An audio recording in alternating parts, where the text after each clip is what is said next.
Are you tired of following endless tutorials that just stop before you actually make a game? All you end up with is many tech demos and no game at the end of the day. And that's exactly why I created Asteroids in Godot 4. It's a complete start to finish course where you will actually build a full game and learn how every moving part works. You'll be writing code with me to create your own Asteroids-style arcade game step by step inside Godot 4.4 and 4.5. Let me introduce you to Asteroids in Godot 4, a course designed to give you real, practical experience with one of the best open source engines out there. We'll cover everything from movement and shooting to collisions, scoring, UI, and even explosions, all using clean, modern Godot 4 code.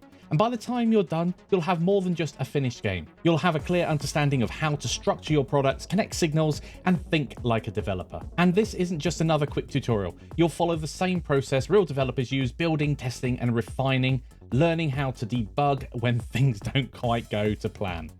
Playing your own game, knowing you've made every part of it, is a great feeling. No copying and pasting code, no shortcuts, just the satisfaction of building something from the ground up.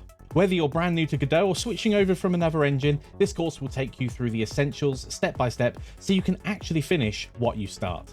You'll get lifetime access to the course, and by the end you'll not only be able to make your own playable game, but you'll have the skills to start making your next one. So are you ready to take control and make your first complete game in Godot 4? Let's get coding, start blasting some asteroids, and building something awesome together. Oh, and for the first 2 weeks, Asteroids in Godot 4 is half price, so there's never been a better time to jump in. I'll see you in the course.